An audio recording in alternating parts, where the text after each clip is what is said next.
ያሳዝናል። በዚህ ሰዓት በተሰማ መረጃ መሰረት እገታው አሁንም ቀጥሏል። በዚህ በምትመለከቱት አውቶቡስ ውስጥ የነበሩ ሙሉ ተሳፋሪዎች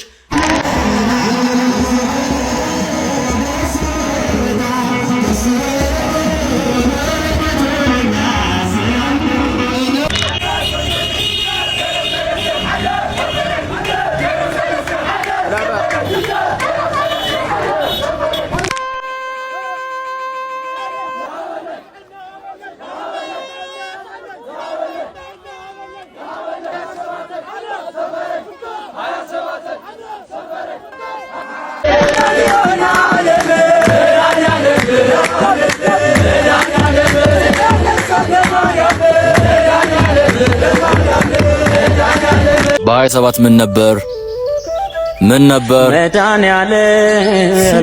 ሰላም ጤና ይስጥልኝ። ውድና የተከበራችሁ የንቁሃን ሚዲያ ቤተሰቦች እንደምን አላችሁ? እንደምንስቆያችሁ ነው አለው። እግዚአብሔር ይመስገን። በያላችሁ በሰላም ክርስቶስ ይብዛልኝ። በድጋሚ በአዳዲስ ፕሮግራም በአዳዲስ ዝማሬና ስብከት ተመልሼ መጥቻለሁ ማለት ነው። ዛሬ ዕለተ ቀኑ መድኃኔዓለም እንደመሆኑ መጠን እንኳን አደረሳችሁ በድጋሚ ማለት ወዳለሁኝ። እጥር ምጥን ያሉ አጫጭር ፕሮግራሞችን ሰብስቤ ይዤ መጥቻለሁ ማለት ነው። ሁላችሁም ቪዲዮን ላይክ እና ሼር በማድረግ ጀምሩት። ቀጥታ አንድ በአንድ በየተራ አስደምጣችኋለሁኝ። እኔ ከወዱ ሰናበታችኋለሁኝ። ሁላችሁም ቪዲዮ ላይክ በማድረግ ጀምሩት። በየተራ ሁሉንም ለኛ ይመጣናል በያሰብኩትን የዕለቱን ዝማሬዎች የዕለቱን ስብከቶች ከአራቱም አዘን ኢትዮጵያ ሰብስቤ አጥቻለሁ ማለት ነው።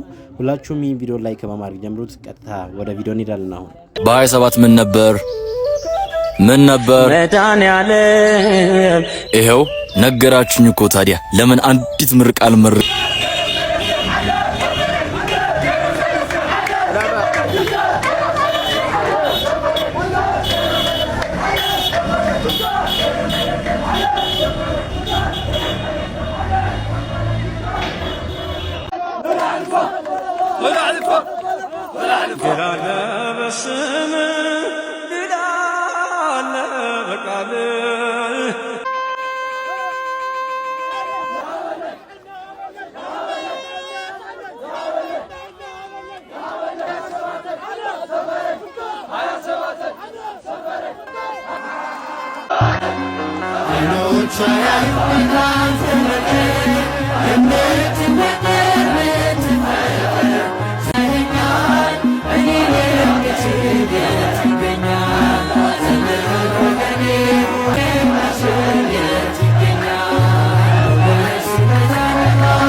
Yeah.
እየመረራችሁን ቢሆን ዋጡት።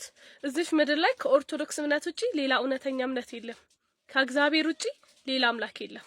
በቃ ስሙማ እናንተ ነገ እኮ የዓመቱ መድኃኒዓለም ነው። መድኃኒዓለም ከሰይጣን ፈተና ከሰይጣን ወጥመድ ይጠብቃችሁ። እስቲ ኮሜንት ላይ ገብታችሁ መድኃኒዓለም እያላችሁ ኮሜንቱን አጥለቅልቁት። አካውንቴ ሰሞኑን ደግሞ ቀዝቀዝ ብሏል። ኮፒ ሊንክ ሼር እያደረጋችሁ ለብዙዎች እንዲደርስ አድርጉልኝ። መድኃኒዓለም የለም የሚሳነው፣ አማኑኤል የለም የሚሳነው፣ እርሱ ቃል ሲናገር ተራራው ሜዳ ነው። መድኃኒዓለም የለም የሚሳነው፣ መድኃኒዓለም የለም የሚሳነው፣ አማኑኤል የለም የሚሳነው፣ እሱ ቃል ሲናገር ተራራው ሜዳ ነው። መድኃኒዓለም የለም የሚሳነው። አላስብም ነበር አልፈዋለሁ ጉንጭ አልፎት ራሴ እያጠበ እንባዬ እየተገለጠ ኃይሉ በድካሜ ማዕበሉን አለፍኩት ቀለለልኝ ሸክሜ። መድኃኒዓለም የለም የሚሳነው፣ አማኑኤል የለም የሚሳነው፣ እርሱ ቃል ሲናገር ተራራ ሜዳ ነው። መድኃኒዓለም የለም የሚሳነው። ሕዝቅኤል ወዬ እስቲ መድኃኒዓለምን ግለጥ። ዘርግቶልኛል እጁን ለሕማም አፍቅሮኛል እስከ ዘላለም ስታወክም ነው ጠጥታዬ የወደደኝ ቸሩ ጌታዬ። እስቲ የተዋሕዶ ልጆች ሁላችሁም ኮመንት ላይ እየገባችሁ ስለወደደኝ አዳነኝ በሉ። ባለውለታዬ እኛ ግን የተሰቀለውን ክርስቶስን እንሰብካለን። የተሰቀለው ክርስቶስ እያልን እንሰብከዋለን። እንዴ ተሰቅሎ እንዴ ክርስቶስ ይሆናል ይሉናል እነሱ። እኛ ግን ክርስቶስ ዘተሰቅለ እንዘ ንብል የተሰቀለው ክርስቶስ እያል እንሰብካለን። አናፍርበትም። በመሰቀሉ ሊያዋርዱት ሰቀሉት፣ እሱ ግን መስቀሉን ክብር አደረገው። የውርደቱን አርማ የክብር አርማ አደረገው። ኃይሉን አሳየበት፣ ምልክት አደረገው አምላካችን ኢየሱስ ክርስቶስ። አለቅነትም በጫንቃው ላይ ነው። ይለይብኛል ሚካኤል ይለይብኛል። ከማን ተለይቶብን? ከእግዚአብሔር ተለይቶብን ነው? ከኢየሱስ ተለይቶብን ነው ወይ? በደንብ ኮፒ ሊንክ እያደረክ ለእንደነዚህ አይነት ሰዎች ይህንን ቪዲዮ አድርስልኝ አደራ። በደንብ ኮፒ ሊንክ አድርገው። ለዚህ ነው ልበ አምላክ ቅዱስ ዳዊት በዚህ በመዝሙረ ዳዊቱ ምዕራፍ 33 ከቁጥር 7 ላይ የእግዚአብሔር መልአክ በሚፈሩ ሰዎች ላይ ይሰፍራል እንዲሁም ያድናቸዋል ተብሎ የተነገረው። እኛ ቅዱስ ሚካኤል ይለይብናል ስንል ስለሚያድነን ፈጥኖ ደራሻችን ስለሆነ ስለሚያማልደን ከእግዚአብሔር ዘንድ ስለሚያቀርበን ነው። እንዴት ነው ስታስቡት ከኢየሱስ ክርስቶስ ጋር እኩል የምናደርገው? ለዚህ እኮ ነው ወንጌል ሲሰበክላችሁ የማይገባችሁና ወንጌል ሲነገራችሁ አጣማችሁ ለትውልዱ የምታስተምሩት። በጣም ነው የሚያሳዝነው። እግዚአብሔርን ነው የምላችሁ። እንዴት ነው ከእግዚአብሔር አምላክ የፈጠረውን መልአክ እንዴት ነው ከክርስቶስ ኢየሱስ ጋር እኩል ልናደርግ የምንችለው? ነገር ግን እሱ ስልጣን እንደሰጣቸው እኛን ያድነናል። ሁላችሁም ኮመንት ላይ ሚካኤል ይለይብኛል ብላችሁ አስቀምጡ። ለእንደነዚህ አይነት ሰዎች ደግሞ አድርሱልኝ ይሄንን ቪዲዮ። ክርስቶስን ሲያነሳ ለዳዊት ባህርየ ከርሱ ይለዋል። ሰላም ለዝክረ ስመከ ስመ መሐላ ዘኢየሱ ዘአንበረ ቅድመ እግዚአብሔር ባትሮንስ። ለስም አጠራር ምስጋና ይገባል፣ ለስም መታሰቢያ ለከበረው ይለውና አስቀድሞ እግዚአብሔር በቃል ኪዳን ላኖረው ስምህ ከስም ሁሉ በላይ ለከበረው ኢየሱስ ለተባለ ስም ማለት ነው። ቤተክርስቲያናችን ለዚህ ስም ትልቅ ክብር ነው ያላት። በሽለላና በፉከራ ሊነጥቁን የሚፈልጉ ሰዎች በዙ እንጂ ክርስቶስን በመስበክ ኦርቶዶክስን የሚያክል የለም። ለሌላው ዓለም እንዲስማማ አድርገን አንሰብከውም። ለኛ ግን እንዲዋሃደን አድርገን ክርስቶስን እንሰብከዋለን። ሌሎቹ ክርስቶስን ይፎክሩታል፣ እኛ ግን ልብሳችን ነው፣ ለብሰነዋል። ኦርቶዶክሳዊነት ክርስቶስን መልበስ ነው። ሰዎች ደስ እንዲላቸው በኢየሱስ ስም የሚሉ ሰዎች ሚዲያ ላይ ታያላችሁ። መሳቢያ ነው ይላሉ። በምን? በፍጹም በትክክለኛው ስርዓት አምልኮ ክርስቶስ ቤተክርስቲያን ውስጥ ሁሉን የሳበ አምላክ ነው። ስሙ የተመሰገነ ይሁን።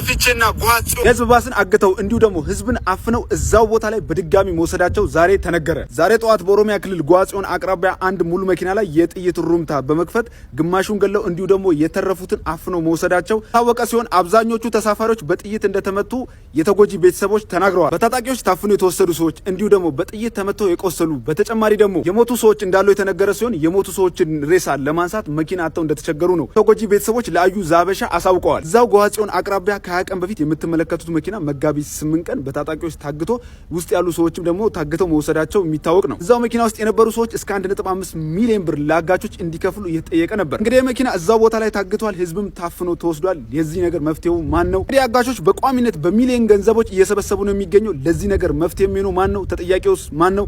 ሀሳባችሁን ኮሜንት ላይ ጻፉልኝ። ሪፖስት፣ ሼር፣ ኮፒ ሊንክ፣ ኮሜንት አድርጉ። በዛሬው ዕለት ማለት መጋቢት 27 ማለት ነው አንድ ሙሉ ባስ ተሳፋሪዎች መታገታቸው ተሰምቶ በኦሮሚያ ክልል ማለት ነው በጓጽዮንና በቱሉ ሚሊክ መካከል አንድ ሙሉ ባስ ተሳፋሪዎች መታገታቸውና በተተኮሰባቸው ጥይት ተሳፋሪ መሞቱ ተሰምቶ አለፈው ሳምንት ማለት ነው አንድ ሙሉ ባስ ተሳፋሪዎች በዚያው አካባቢ ከታገቱ በኋላ በእያንዳንዳቸው 1.5 ሚሊዮን ብር መጠየቃቸው ይታወሳል። እስቲ ይሄ ኦርቶዶክስን እናጠፋለን እንጨርሳቸዋለን ሲል የነበረ ሰውዬ ትንሽ ሚሊዮን ሰምተን እንመለስና አስተያየት እንሰጣለን። በዚህ ክስተት ውስጥ አድርጌ ነው እንጂ ሰውዬን ለመሳደብ ብዬ ነው እንጂ ክርስቲያን ለመንካት አይደለም። ክርስቲያኖች ሰላም ህዝቦች ናቸው። የኢትዮጵያ ህዝቦች በሙሉ ሰላም ህዝቦች ናቸው። እኔ ድንገት ጭንቅላቴን ስለሚያመኝ ነብያችን ስለነኩ ያኛው የግል ሰውዬ ስለነካ እሱን ተናድጄ ነው ይሄን ያልኩት ስለሆነ ይቅርታ እንድታደርጉልኝ። ሁለተኛ አልነካችሁም። የልብን ከሰሩ ሃይማኖትን ከሃይማኖት ከማጋጨት አስበው ሳይሳካላቸው ሲቀር በሆነ አካል ገፋፊነት ይቅርታ ጠይቁ ትባላላችሁ። እውነት ለመናገር ጭንቅላቱን የሚያመው ሰው ጥፋተኛ ነኝ ይቅርታ አድርጉልኝ አይልም።